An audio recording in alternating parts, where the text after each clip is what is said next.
24 express के 2 साल बेमिसाल।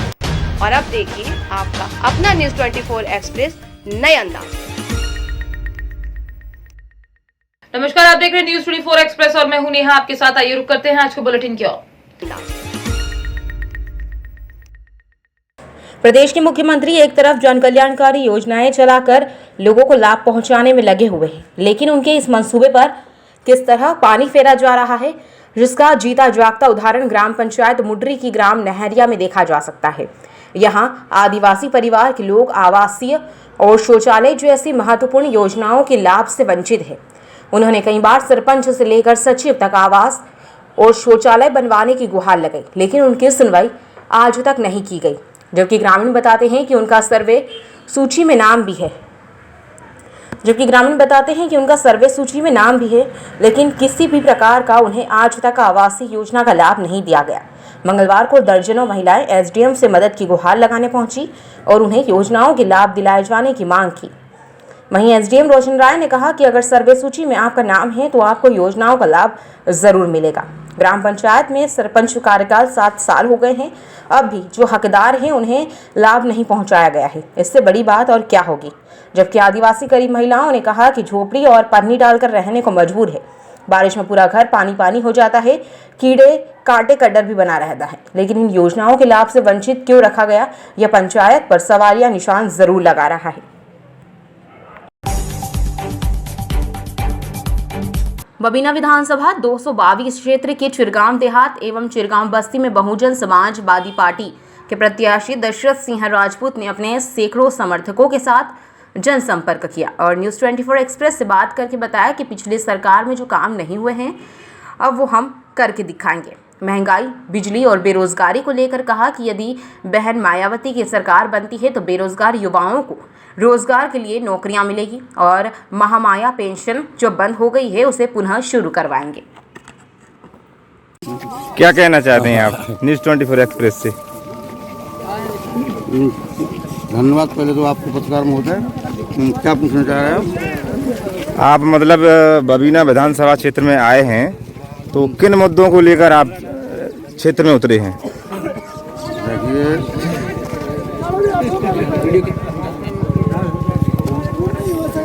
मैं जो है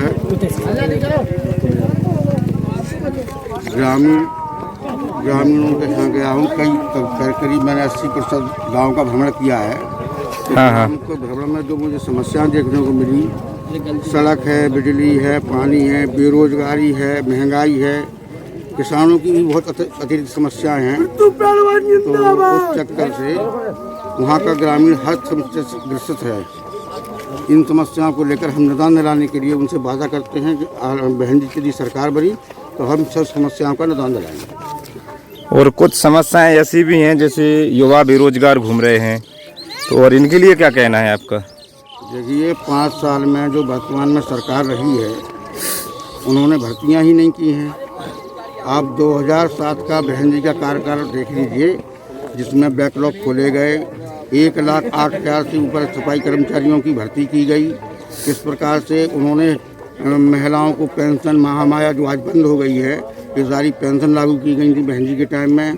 अस्पताल खोले गए थे, पैरामेडिकल ले लो, चाहे मतलब विश्व स्तर के अस्पताल ले लो, विद्यालय ले लीजिए आप, अच्छे विद्यालय उनके टाइम में खोले गए हैं जहाँ ये लोग पढ़ाई कर रहे हैं।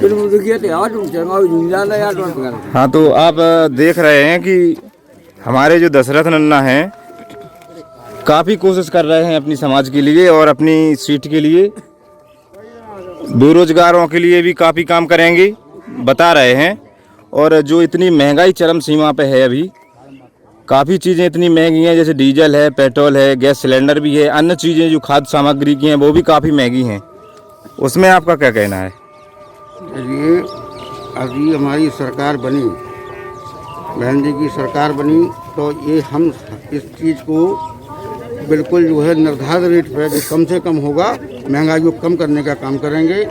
और महंगाई कम नहीं होगी तो मजदूरों की मजदूरी बढ़वाने का काम करेंगे, जिससे उनका तो ये हम इस चीज़ को बिल्कुल जो है निर्धारित रेट पर जो कम से कम होगा महंगाई को कम करने का काम करेंगे। और महंगाई कम नहीं होगी तो मजदूरों की मजदूरी बढ़वाने का काम करेंगे, जिससे उनका खर्चा चल सके। बहुत बहुत धन्यवाद आपका जो आपने न्यूज़ 24 एक्सप्रेस को समय दिया, और हम कामना करते हैं कि आप सफल हों।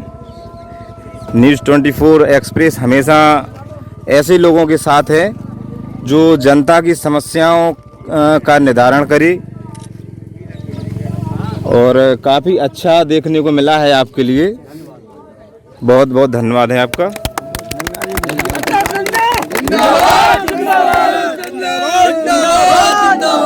थोड़ा जोर लगा दो साथी, तो निकल गए। थोड़ा जोर लगा दो साथी, तो निकल गए। क्या पड़े हो चक्कर में।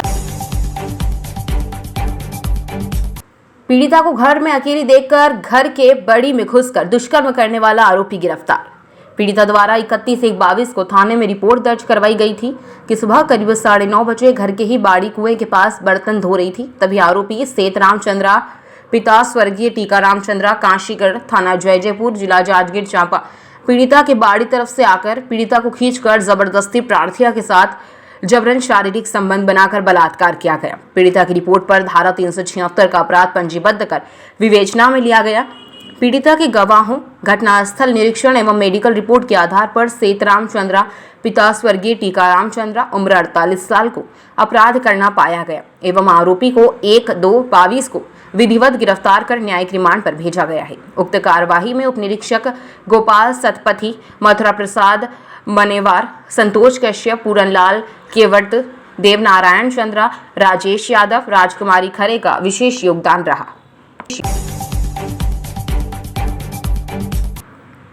शहडोल के लोगों के लिए पुलिस द्वारा जारी किया गया नंबर वरदान साबित हो रहा है, वहीं नशे के कारोबारियों के लिए मुसीबत का सबब बना हुआ है। शहडोल पुलिस ने नशे के खिलाफ के सोशल मीडिया में एक नंबर जारी किया है, जिसका नतीजा नशे के खिलाफ शहडोल पुलिस को एक और बड़ी सफलता मिली।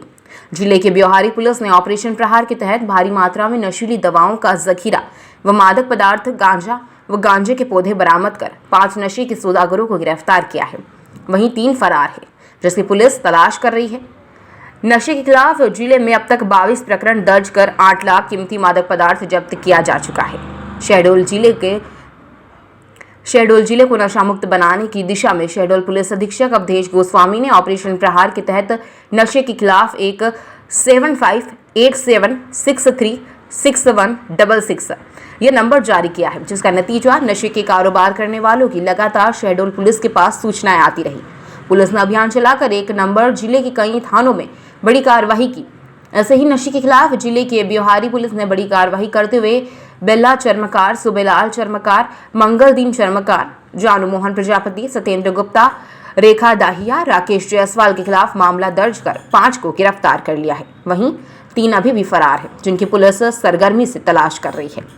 इन सभी नशे के कारोबारियों के पास से कुल 1481 शीशी नशे की प्रतिबंधित नशीले कफ सिरप बरामद किया गया है। लाखों का मशरूका जब्त कर कार्रवाई की गई है। वहीं 900 ग्राम गांजा व 8 गांजे के पौधे व मोटरसाइकिल जब्त कर कार्रवाई की गई है। नशे के खिलाफ जिले में अब तक 22 प्रकरण दर्ज कर 8 लाख कीमती मादक पदार्थ जब्त किया जा चुका है। इस नशे के कारोबार में महिलाएं भी शामिल है। नशे के खिलाफ जिले में लगातार हो रही कार्रवाई से नशेड़ियों की कमर तोड़ के रख दी है। और क्या कहना चाहिए, पूरे गांजा टैबलेट तक, ब्राउन शुगर तक, बल्कि इसमें शराब भी जो गांव-गांव में बिकती है, हमने उसको भी शामिल किया है। शासकीय नियमों के अनुसार शराब जो है वो केवल ठेके से बिकना चाहिए, और ठेके से शराब जो बिकती है वो नियम अनुसार है। उसके अलावा अगर गांव-गांव से ये जो चाय और पान के ठेलों पे जो शराब बिकती है, ये हमारी युवा पीढ़ी को बर्बाद कर रही है। इसकी सूचना पे भी कार्रवाई पुलिस करेगी। हमने ये अपने लोगों को निर्देश दे दिया है। 24 घंटे एक नंबर चालू है आपकी सूचनाओं को सुनने के लिए और उस पर कार्रवाई करने की। मॉनिटरिंग मैं खुद भी करता हूँ और एक डीएसपी खुद कर रही है उसकी मॉनिटरिंग। तो मेरा बस आप लोगों से मैं प्रेस कॉन्फ्रेंस लेने नहीं आया हूँ, मैं आप लोगों को से एक आह्वान करने आया हूँ कि ये एक ऐसी समस्या है कि जिसमें अगर आप अभी नहीं चेते तो फिर समाज का बहुत नुकसान होगा। लोग 15 से 25 साल की उम्र के लोग इसमें बहुत तेज़ी से जा रहे हैं। मेरे जैसे एसपी के लिए तो ये बड़ी तकलीफ़ की बात है, तो मैंने इसमें ये ऑपरेशन शुरू किया और ये बीड़ा उठाया। आपसे बस निवेदन ये है कि घर घर में ये नंबर पहुंच जाए और लोगों को ये मालूम चल जाए कि नहीं, अगर हम इस नंबर पर सूचना देंगे तो 100 नहीं 1000% कार्रवाई होगी, या तो स्थानीय पुलिस की तरफ से होगी या शहडोल की टीम होगी। बस ये मैं मैसेज जो है आपके कस्बे का मतलब व्यवहारी कस्बा नहीं, व्यवहारी, देवलोन, पपौन, सीधी सभी जगह देना चाहिए। जिला अस्पताल सीधी बदहाली की मार कई वर्षों से झेल रहा है। जिला अस्पताल में अव्यवस्थाओं का अंबार है, जहां आए दिन लोग अकाल ही मौत का ग्रास बनते हैं, जबकि शासन व प्रशासन द्वारा जिला अस्पताल को सुचारू रूप से चलने के लिए लगातार सर्जरी की जाती रही है। कई सारे उपकरण व सुविधाएं दी जा रही है, उसके भी जिला अस्पताल आईसीयू से बाहर नहीं आ पा रहा। इन्हीं सब कारणों से आक्रोशित होकर शिवसेना प्रमुख विवेक पांडे की अगुवाई में आधा सैकड़ा युवा जिला अस्पताल के सिविल सर्जन कार्यालय में तालाबंदी करने पहुंचे, जहां भारी मात्रा में मौजूद पुलिस बल ने गेट पे उन्हें रोककर सिविल सर्जन डॉक्टर एसबी खरे से उनकी समस्याओं पर चर्चा करवाई एवं सिविल सर्जन ने उनसे समय मांगा कि कुछ दिनों के अंदर जिला अस्पताल की अव्यवस्थाएं दूर हो जाएगी और जिला अस्पताल व्यवस्थित दिखेगा। वहीं शिवसेना के विरोध प्रदर्शन के संबंध में जिला अस्पताल सीधी सिविल सर्जन डॉक्टर एसबी खरे ने कहा कि शिवसेना के दौर जिला अस्पताल की विभिन्न समस्याएं मेरे समक्ष रखी गई, किंतु जिला अस्पताल में ड्यूटी में लगे डॉक्टर घर में मरीज देखते हैं, अस्पताल नहीं आते। डॉक्टर गुप्ता व डॉक्टर द्विवेदी से सेवानिवृत्त होने के बाद मैं मेडिसिन में अकेला पड़ा गया हूँ, जबकि रात में जहर खाने व हार्ट अटैक के केस आते हैं। मैं देखने आता हूँ, पिछले 30 सालों से मरीज देख रहा हूँ। कौन कहता है मैं मरीज नहीं देख रहा? और जिन्हें मरीज देखना चाहिए, जो जवान है वो घर में बैठकर मरीज देख रहे हैं, कोविड तक की ड्यूटी नहीं कर रहे। इससे बड़ा दुर्भाग्य और क्या होगा। आज आप लोगों के द्वारा जिला अस्पताल सीधी में तालाबंदी का कार्यक्रम आयोजित किया गया था, क्या कारण था? विषय है वहाँ की लापरवाही। ज़्यादातर आए दिन जिला हॉस्पिटल की व्यवस्थाओं का आलम बना रहता है। जो डॉक्टर जिला हॉस्पिटल में पदस्थ हैं वो अपने कार्यों का निर्वहन नहीं करते, वो अपनी प्राइवेट क्लिनिक खोलकर जो है तो बाहर बैठे हुए हैं, सिर्फ सिग्नेचर करके उन्हें महीने की पगार से मतलब रहती। ऐसी लापरवाहियों की वजह से सही सुनिश्चित समय पर ट्रीटमेंट ना होने की वजह से मरीजों की कई मौतें हो चुकी। हाल ही में आपने देखा होगा कल ही की एक अभी गर्भवती महिला और उसके पेट में बच्चा था, दोनों खत्म हो गए। इसके पहले भी कई ऐसे पीड़ित परिवार सामने आए जो सही समय पर सुनिश्चित ट्रीटमेंट ना होने की वजह से उनकी मृत्यु हो गई। ये अभाव सबसे बड़ा कमी, सबसे बड़ी जिला हॉस्पिटल की कमी है कि डॉक्टर तो है लेकिन नाम के लिए स्टाफ नर्सों के द्वारा कई बार मरीजों के साथ जो है तो दुर्व्यवहार किया जाता है। पर्याप्त मात्रा में बेड की व्यवस्थाएं नहीं है। तो कुल मिला के एक समस्या नहीं, कंडम स्थिति में दर्जनों से भी ज्यादा आपका जो है तो एम्बुलेंस पड़े हुए, लेकिन कोई सुधार के लिए इस विषय पर पहले भी ज्ञापन दिया गया था, लेकिन मामले को गंभीरता से प्रशासन ने नहीं लिया, ना नीलामी करवाए। हमारा मानना यह है कि आपके द्वारा जो कंडम स्थिति में पड़े हुए हैं तो उन्हें या तो रिपेयरिंग करें या तो नीलामी करके नई एम्बुलेंस तैयार कर दें। तो जो ये खाट कटोले में जो लेके जाते हैं बेचारे परिजन परेशान होते हैं, तो इनकी समस्याएं तो जिला हॉस्पिटल में। अब सबसे बड़ी चीज और कि बहुत सारे समाज सेवी ब्लड डोनेशन के लिए आगे तो आते हैं, लेकिन ब्लड के अभाव की वजह से बहुत सारे पीड़ित परिवारों की मृत्यु हो जाती है। तो ये सारी व्यवस्थाओं का सबसे बड़ा जिम्मेदार होता है सिविल सर्जन जिला हॉस्पिटल का, और सिविल सर्जन की लापरवाही और सीएमएचओ की लापरवाही से ये कहीं ना कहीं होता है। मेरा मानना है कि जिला हॉस्पिटल की लापरवाही सिविल सर्जन के ऊपर जाती है। तो ये सारी व्यवस्थाओं को देखना सिविल सर्जन के जिम्मे। कल की घटनाओं को लेकर मैं जितनी भी निंदा करूं तो वो कम है, कहीं ना कहीं सबसे बड़ी लापरवाही खरे साहब की है जो वहां की व्यवस्थाएं देखते हैं। तो इन सारों बिंदुओं को लेकर ज्ञापन सौंपा गया और घेराव किया गया था जिला हॉस्पिटल का। चूंकि मेरा एक बेसिक चीज था कि आज मैं तालाबंदी करूंगा इनके जो है तो जाके सिर्फ जो है तो चेंबर में जहां ये बैठते हैं केबिन में, वहां जाके केबिन में मैं ताला मार दूंगा और उसके बाद मैं डीएम साहब को चाबी दे दूंगा। लेकिन ऐसा था कि सुबह से ही प्रशासनिक दबाव बना रहा। उन्होंने समझाइश दी कि आपके द्वारा अभी बात कर ली जाए। बात के बाद पहली मुलाकात थी तो मैंने प्रशासन की भी बातें रखी और संवैधानिक तरीके से पालन करते हुए मैंने बात करके डीएम साहब से भी बात रखी अपने विषय को लेकर। तो ये सारे बिंदु थे और डॉक्टर साहब भी अपने अपने आरोपों को लेकर बता रहे थे ऐसा वैसा। तो जो भी जैसा है, अभी 15 दिवस का टाइम है, 15 दिवस बाद 16वें दिन शिवसेना द्वारा पुनः जो है तो तालाबंदी की जाएगी अगर स्थिति नहीं सुधार हुई। और जो भी लापरवाही अभी हुई है हाल ही में उसकी जो है तो वरिष्ठ स्तर में जांच हो और वैधानिक कार्रवाई की जाए। जो भी अपराधी डॉक्टर पाया जाता है उसमें तो उस बिंदु को लेकर शिवसेना स्ट्राइक भी करेगी आगामी। नहीं बैठते हैं। उनकी शिकायतें हैं कि इलाज में लापरवाही की जाती है, उनकी शिकायतें करती हैं कि डॉक्टर के ना अटेंड करने के बाद मौत हो जाती है। तो देखिए, जिला चिकित्सालय सीधी में 600 मरीज रोज आते हैं और गंभीर से गंभीर मरीज आते हैं, तो मौत तो जिला चिकित्सालय में ही होगी ना मरीज की। कोई बस स्टैंड में होगी तो वो अलग बात है, पर मौतें जो होती हैं वो उसके लिए बहुत सारे परिजन भी खुद जिम्मेवार होते हैं। लोकल दवाइयाँ कराते हैं, बंगालियों से दवाई कराते हैं, झाड़ फूक कराते हैं। जब स्थिति बाहर हो जाती है तो जिला चिकित्सालय सीधी में आते हैं और फिर सारा दोष वो हमारे स्टाफ पे और डॉक्टर पे मर देते हैं कि डॉक्टर की लापरवाही से मौत हुई। कल जो सिवेरे की घटना है जिसमें ये आक्रोशित है, 4 ग्राम हीमोग्लोबिन था उसकी व्यवस्था बनाते आधे घंटे में सारी व्यवस्था बनाएगी, पर पेशेंट नहीं बच सका। उसके लिए अस्पताल प्रबंधन अकेले दोषी नहीं मान सकते। क्यों? क्योंकि गंभीर अवस्था में मरीज जहाँ हार्ट अटैक का मरीज आया, ठीक है, घर में रात भर सरसों का तेल लगाते हैं, कहीं डाइक्लोफेनिक जेल लगाते हैं और सुबह जब लेके आते हैं तब पता पड़ा कि मरीज की मौत हो गई। तो हम तो अपना पूरा प्रयास करते हैं मरीज को बचाने का। सारा देखिए, अगले महीने डॉक्टर जान गायब है, आज कोविड में वो भी अभी भी गायब है, उनके ऊपर क्या कार्रवाई लगी हुई है और वो नहीं आ रहे हैं। इसके ऊपर मैंने कई बार चिट्ठियाँ लिखी, ऊपर भी रिपोर्ट किया है और मैं कलेक्टर राफ्त व्यक्तिगत रूप से इसमें जाके निवेदन करूंगा कि वो घर में प्रैक्टिस करते हैं, मरीज देखते हैं। और डॉक्टर DK द्विवेदी और डॉक्टर KP गुप्ता के जाने के बाद मैं अकेला पड़ गया हूँ MD मेडिसिन, और मुझे रात भर दिन भर इस प्रशासनिक कार्य के बाद ये भी काम करना पड़ता है। रात में पॉइजन का केस आता है, रात में हार्ट अटैक का पेशेंट आता है, मैं आता हूँ देखने। ये मैं 30 साल से सीधी में कर रहा हूँ। कोई व्यक्ति आके बताए कि मैंने मरीज नहीं देखा, और जिनको देखना चाहिए, जो जवान है, जिनकी उम्र कम है, वो घर में बैठ के प्रैक्टिस कर रहे हैं, कोविड तक की ड्यूटी नहीं कर रहे हैं। इससे बड़ा दुर्भाग्य की बात क्या? वक्त तो चला है एक छोटे से ब्रेक का, फिर मुलाकात होगी ब्रेक के बाद।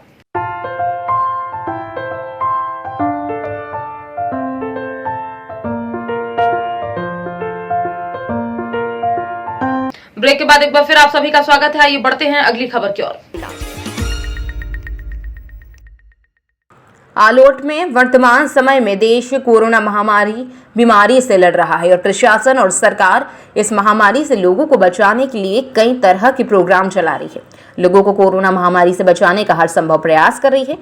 वर्तमान में कोरोना के लगातार बढ़ते संक्रमण के चलते सभी दूर कोरोना वायरस की संख्या में लगातार बढ़ोतरी हो रही है। इससे बचाव के उपाय वैक्सीनेशन, मास्क, सोशल डिस्टेंसिंग आदि का उपयोग करके ही इस महामारी से बचा जा सकता है। इसे लेकर पूरे देश में वैक्सीनेशन का कार्य बहुत तेजी के साथ किया जा रहा है, परंतु बावजूद इसके संक्रमण इस पर हावी हो रहा है। लोगों को चाहिए कि वे मास्क और सोशल डिस्टेंसिंग का पालन करें ताकि इस बीमारी से बचा जा सके। इसके लिए नगर परिषद आलोट के द्वारा लोगों को जागरूक करने के लिए नुक्कड़ नाटक के माध्यम से मास्क जरूरी की थीम पर नुक्कड़ नाटक करके लोगों को मास्क के प्रति जागरूक किया जा रहा है। परिषद द्वारा नुक्कड़ नाटक के माध्यम से मास्क लगाने को लेकर चौराहे चौराहे पर नुक्कड़ नाटक किया जा रहा है और लोगों को मास्क के प्रति जागरूक किया जा रहा है। इंदौर की प्रेमाश्रय संस्था सामाजिक के द्वारा 5 सदस्यीय दल ने नगर के विठल मंदिर चौराहा, संजय चौक चौराहा, कारगिल चौराहा एवं रेलवे स्टेशन चौराहा पर नुक्कड़ नाटक के माध्यम से लोगों को मास्क लगाने को लेकर जागरूक कर नाटक के माध्यम से संदेश दे रहा है।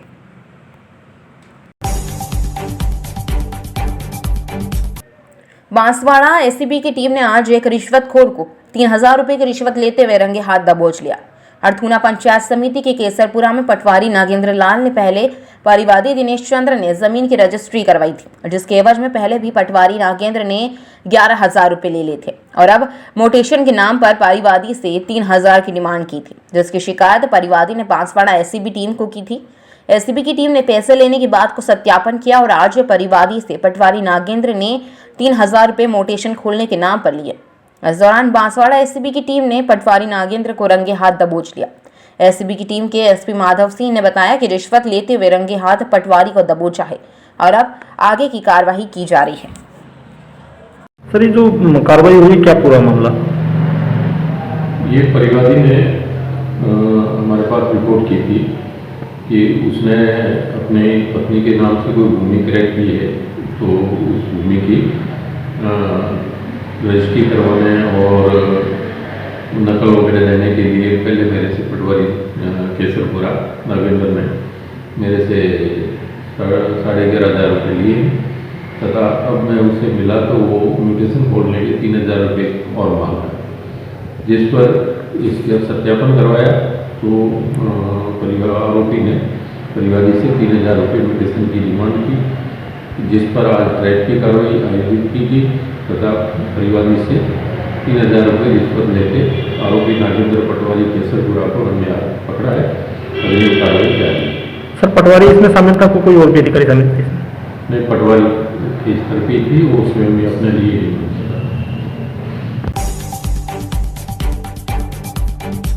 करेली शहर में आज नगरपालिका करेली द्वारा शहर की सुरक्षा के लिए लगाए गए 32 कैमरों के कंट्रोल रूम का पुलिस थाना परिसर करेली में कलेक्टर श्री रोहित सिंह, एसपी श्री विपुल श्रीवास्तव द्वारा लोकार्पण किया गया। इस अवसर पर नगरपालिका सीएमओ श्रीमती स्नेहा मिश्रा, टीआई श्री अखिलेश मिश्रा सहित नगर के पत्रकारगण, नगरपालिका स्टाफ एवं थाना स्टाफ उपस्थित रहे। ज्ञात हो कि करेली शहर में तीसरी आंख से सुरक्षा की मांग बेहद पुरानी रही है। इस हेतु पुलिस थाना करेली एवं नगर पालिका करेली में 56 इंच की एलईडी लगाई गई है। सीसीटीवी कैमरे लग रहे हैं, क्या इससे फायदा होगा पुलिस को? खासकर किस प्रकार की निगरानी लोग, मतलब किस प्रकार से आज सुरक्षित होगा? सर आज टीआई करेली और सीएमओ करेली के संयुक्त प्रयास से नगरीय निकाय करेली के क्षेत्र अंतर्गत 32 कैमरे सीसीटीवी कैमरे लगाए गए हैं। आज से इसकी शुरुआत भी होगी और ये एक बेहद अच्छी पहल है और इससे ट्रैफिक सेफ्टी, जनरल सिक्योरिटी है ना, और स्वच्छता में भी हम इसका उपयोग कर सकते हैं। कि कई बार हम लोग देखते हैं कि जैसे स्वच्छता सर्वेक्षण 2022 चल रहा है और करेली जो जन चेतना का एक बेहद बड़ा केंद्र है, उसने पूर्व स्वच्छता सर्वेक्षण में भी बहुत अच्छा काम किया था। तो हमारा ये मानना है कि इसके माध्यम से हम ये भी देख सकेंगे कि कौन कौन से दुकानें हैं जहाँ गंदगी ज़्यादा होती है। सुरक्षा और ये ट्रैफिक व्यवस्था इससे तो सुदृढ़ होगी ही। कभी ऐसा हो ना, खुदा न खास्ता कोई किसी तरह की दुर्घटना घटती है तो उसमें भी हमको निगरानी करने में बेहद मदद मिलती है। और हमारा प्लान ये भी है कि जो 32 कैमरे लगे हैं उसके बाद भी अगर जहाँ कहीं आवश्यक पॉइंट्स हैं, आवश्यक आप सब लोगों को महसूस होता है तो आप सब लोग बताएंगे, हम सब लोग मिल करके और कैमरों की संख्या बढ़ाएंगे। हमारा प्रयास ये है कि हमारा करेली एक सुरक्षित शहर के रूप में विकसित हो। और हम सबका यह भी मानना था, हम लोग आपस में चर्चा कर रहे थे कि भले हमारा नगर हमारे रूप से छोटा है, लेकिन हमारी प्रयास ये होनी चाहिए कि ट्रैफिक रूल्स को और अच्छी तरह से प्रखरता से प्रसारित करने के लिए अगर हम कुछ जगह पे ट्रैफिक सिग्नल्स का भी प्रयास कर सकें, अगर उसको लगवा सकें और इस तरह से करें तो एक सीखने को भी मिलेगा, बच्चों को भी सीखने को मिलेगा, एक अच्छी आदत भी पड़ेगी और हम इस शहर को एक बेहतर शहर में तब्दील करा सकें। तो कोविड की बात करें तो शैक्षणिक संस्थाएँ खुलने जा रही हैं सर, लगातार अब भीड़ हो रही है, लेकिन हमारे नरसिंहपुर जिले में हम देख रहे हैं कि 100 के ऊपर भी आंकड़ा। ऐसे में जिला प्रशासन क्या प्रबंध कर रहा है? जो शासन के निर्देश हैं उसको अक्षर से हम लोग पालन कर रहे हैं कि उनके जो गाइडलाइंस हैं उनका पालन हो।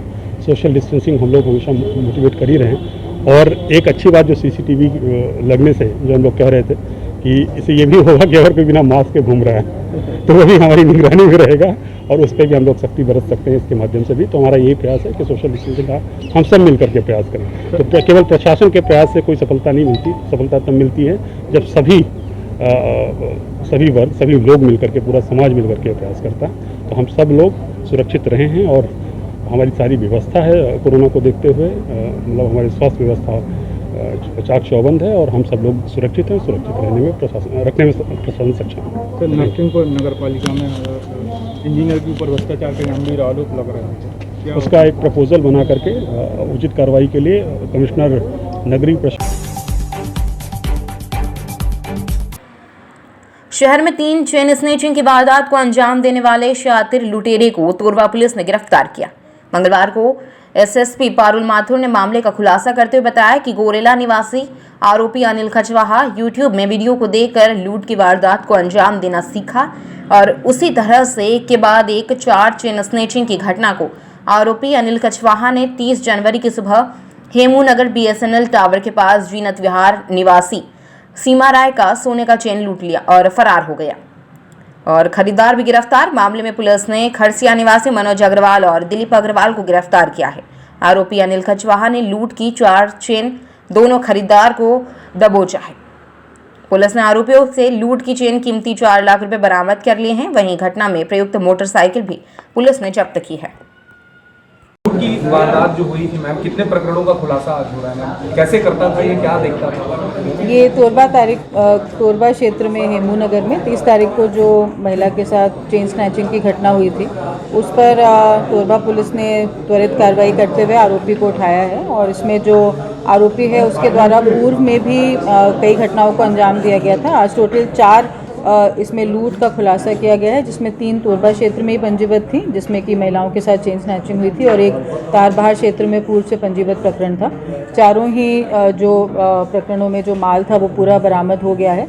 इसके द्वारा खरसिया के 2 लोगों को ये बेचा गया था, जिनको भी प्रकरण में आरोपी बनाया गया है, और तीनों आरोपियों को गिरफ्तार किया गया है। मैडम, जो यूट्यूब की जो बातें आ रही हैं, कैसे ये जो आरोपी है ये पूर्व में ड्राइवरी का काम करता था, कुछ गाड़ियां भी इसकी चलती थी, और ये जुआ की लत थी इसको, तो जुए में काफ़ी पैसा इसने हारा था।